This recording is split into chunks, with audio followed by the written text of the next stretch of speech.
అమ్మా, ఏంటి? నువ్వు చేస్తున్న పనేం బాలేదమ్మా. నువ్వు ఆ వాసుదేవుని దత్తత తీసుకోవడం కరెక్ట్ కాదమ్మా.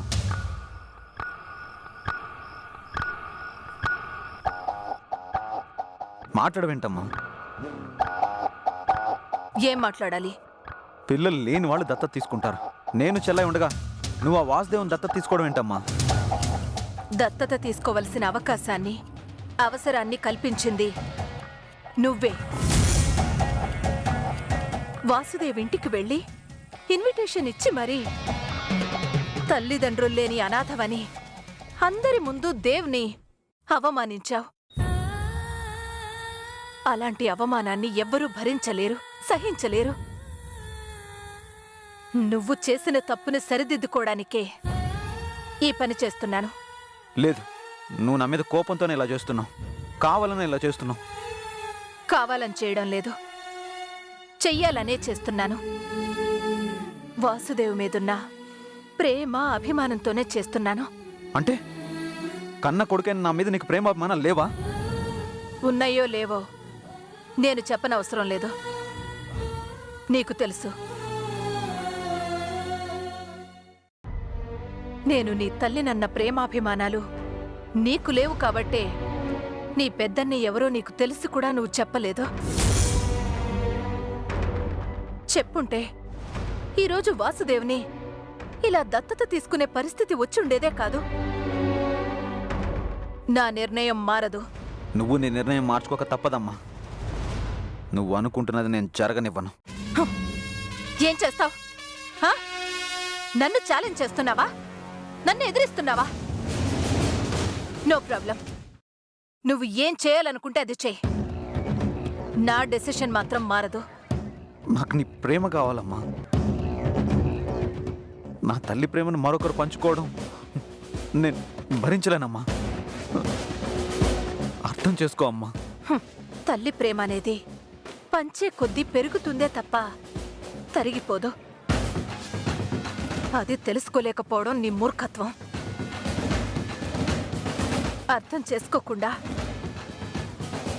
అర్థం లేని పనులు చేయాలని చూస్తే ఈ తల్లికి, తల్లి ప్రేమకు కూడా నువ్వు దూరం కావాల్సి వస్తుంది.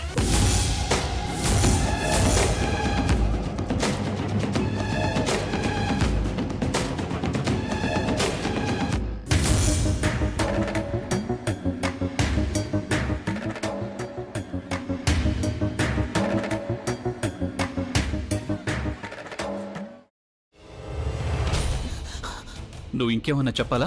ఇంకేమన్నా అబద్ధం చెప్పాలనుకుంటే చెప్పేయి. నేను చూడాలనుకుంటున్నాను నన్ను మోసం చేయడానికి నువ్వు ఎంత నీచానికి దిగజారగలవు అని. ఎందుకు ఆలియా, ఎందుకు నువ్వు ఇలా చేసావు? నీకు తెలుసు కదా నానమ్మ తర్వాత నీ ఒక్కదానిని కదా నేను పూర్తిగా నమ్మేది. ఏమన్నావు నువ్వు? ఈ మధ్య అన్నిటినీ మర్చిపోతున్నావా? అది చాలు. వాటిలో ఉన్న శక్తి విషయాన్ని గ్రహించి మనకు వివరిస్తాయి.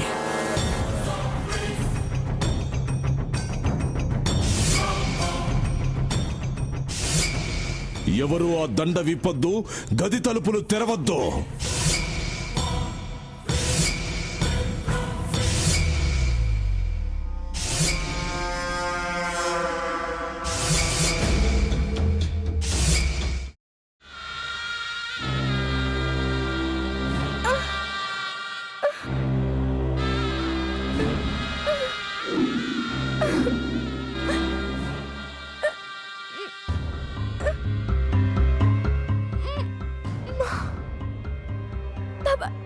వద్దు బాబాయ్, నేను చేయొద్దు బాబాయ్, ప్లీజ్ బాబాయ్. నీకు నిజం తెలిసినప్పుడే నా ఆలోచనలో నువ్వు చచ్చిపోయావు. అబ్బా ప్లీజ్ కొంచెం తినండి ప్లీజ్. భీమారావు గారు, మీరా? ఇగో మీరా కాదు సక్కుబాయ్. అవును, మీ పనామే లేచిపోయిందని చెప్పి కంప్లైంట్ ఇచ్చినావు కదా. రేయ్, ఆయన కంప్లైంట్ ఇచ్చింది లేచిపోయిందని కాదు, కనిపించడం లేదు అని. అట్లానా? సరే మేడం. ఇడియట్. ఆ వంట మనిషి పేరేంటన్నారు? రత్తాలు మేడం. ఏం పెద్ద మంచి, నీ వంట మంచిని కూడా మేడం అని పిలుస్తావా? రేయ్ హాఫ్ బ్రెయిను